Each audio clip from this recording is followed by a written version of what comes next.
ఓం నమ శివాయ. కార్తీక పురాణం 6వ అధ్యాయం. దీపారాధన మహత్యం. ఓ రాజశ్రేష్ఠుడా, ఏ మానవుడు కార్తీక మాసం నెల రోజులు పరమేశ్వరుని శ్రీ మహావిష్ణువును పంచామృత స్నానం చేయించి కస్తూరి కలిపిన మంచి గంధపు నీటితో భక్తిగా పూజించినచో అట్టివానికి అశ్వమేధ యాగం చేసినంత పుణ్యం దక్కును. అటులనే ఏ మానవుడు కార్తీక మాసమంతయు దేవాలయమునందు దీపారాధన చేయునో వానికి కైవల్యం ప్రాప్తించును. దీపదానం చేయుట ఎటులన పైడి ప్రత్తి తానే స్వయంగా తీసి శుభ్రపరిచి వత్తులు చేయవలెను. వరిపిండితో గాని ప్రమిదవలే చేసి వత్తులు వేసి ఆవు నెయ్యి వేసి దీపం వెలిగించి ఆ ప్రమిదను బ్రాహ్మణునకు దానమియ్యవలెను. శక్తి కొలది దక్షిణ కూడా ఇవ్వవలెను.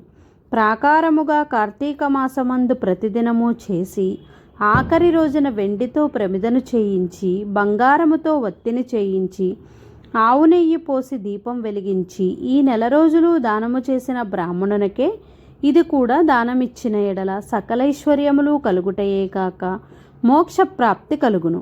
దీపదానం చేయువారు ఇట్లు వచింపవలెను. సర్వజ్ఞానప్రదం దివ్యం సర్వసంపత్సుఖవాహం దీపదాన ప్రదాస్యామి శాంతిరస్తు సదా మమ అని స్తోత్రం చేసి దీపం దానం చేయవలేను. దీని అర్థమేమనగా అన్ని విధముల జ్ఞానం కలుగజేయునదియు సకల సంపదలు నిచ్చునది యగును. ఈ దీపదానం చేయుచున్నాను, నాకు శాంతి కలుగుగాక అని అర్థం.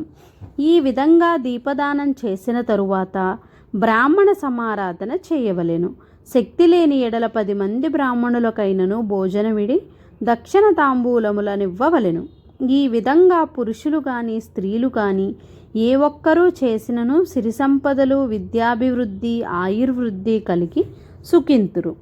దీనిని గురించి ఒక ఇతిహాసం గలదు, దాని వివరించెదనాలకింపమని వశిష్ఠుడు జనకునితో ఇట్లు చెప్పసాగెను. లబ్ధవితంతు స్వర్గమున కేగుట. పూర్వకాలమున ద్రావిడ దేశమునందొక గ్రామమునొక స్త్రీ కలదు. ఆమెకు పెండ్లి అయిన కొద్ది కాలమునకే భర్త చనిపోయెను. సంతానం కానీ ఆఖరికి బంధువులు కానీ లేరు. అందుచే ఆమె ఇతరుల ఇండ్లలో దాసి పని చేయుచు అక్కడనే భుజించుచు ఒకవేళ వారి సంతోషం కొలది ఏమైనా వస్తువులు ఇచ్చిన ఎడల ఆ వస్తువులను ఇతరులకు హెచ్చు ధరకు అమ్ముకొనుచు ఆ విధంగా తన వద్ద పోగైన సొమ్మును వడ్డీలకు ఇచ్చి మరింత డబ్బును కూడబెట్టుకొనుచు దొంగలు దొంగిలించి కూడా తీసుకువచ్చిన వస్తువులకు తక్కువ ధరకు కొని ఇతరులకు ఎక్కువ ధరకు అమ్ముకొనుచు సొమ్ము కూడబెట్టుకొనుచుండెను. ఈ విధంగా కూడబెట్టిన ధనమును వడ్డీలకిస్తూ శ్రీమంతుల ఇండ్లలో దాసిపనులు చేస్తూ తన మాటలతో వారిని మంచి చేసుకుని జీవించుచుండెను. ఎంత సంపాదించిననేమి ఆమె ఒక్క దినము కూడా ఉపవాసం కానీ దేవుని మనసారా ధ్యానించుట కానీ చేసి ఎరుగదు.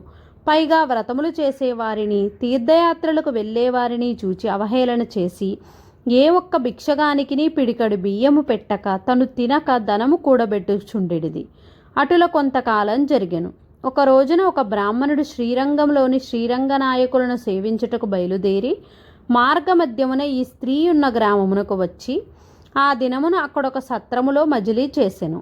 అతడు ఆ గ్రామములోని మంచి చెడ్డలను తెలుసుకొని ఆ పిసినారి స్త్రీ సంగతి కూడా తెలుసుకొని ఆమె కడకు వెళ్ళి, అమ్మా, నా హితవచనములు ఆలకింపుము. నీకు కోపము వచ్చినా సరే నేను చెప్పుచున్న మాటలను ఆలకింపుము. మన శరీరములు శాశ్వతము కావు, నీటి బుడగల వంటివి.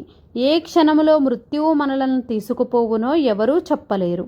పంచభూతములు సప్తధాతువులతో నిర్మించబడిన ఈ శరీరంలోని ప్రాణం జీవం పోగానే చర్మము మాంసము కుళ్ళి దుర్వాసన కొట్టి అసహ్యముగా తయారగును. అటువంటి ఈ శరీరాన్ని నీవు నిత్యమని భ్రమించుచున్నావు. ఇది అజ్ఞానముతో కూడిన దురాలోచన తల్లి. నీవు బాగా ఆలోచించుకొనుము. అగ్నిని చూచి మిడత దానిని తిందామని భ్రమించి దగ్గరికి వెళ్ళి భస్మమగుచున్నది. అటులనే మానవుడు కూడా ఈ తనువు శాశ్వతమని నమ్మి అంధకారములో బడి నశించుచున్నాడు. కాన నా మాటలు ఆలకించి నీవు తినక ఇతరులకు పెట్టక అన్యాయముగా ఆర్జించిన ధనము ఇప్పుడైనా పేదలకు దానధర్మం చేసి పుణ్యము సంపాదించుకొనుము. ప్రతిదినము శ్రీమన్నారాయణుని స్మరించి వ్రతాధికములు చేసి మోక్షమునందుము.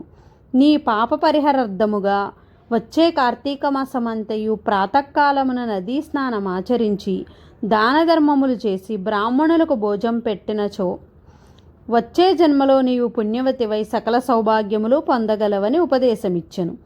ఆ వితంతువురాలు బ్రాహ్మణుడు చెప్పిన మాటలకు తన్మయురాలై మనస్సు మార్చుకొని నాటి నుంచి దాన ధర్మములు చేయిచు కార్తీక మాస వ్రతం ఆచరించుటచే జన్మరాహిత్యమైన మోక్షం పొందును. కావున కార్తీక మాస వ్రతములో అంత మహత్యమున్నది. 6వ అధ్యాయం 6వ రోజు పారాయణం సమాప్తం. స్వస్తి.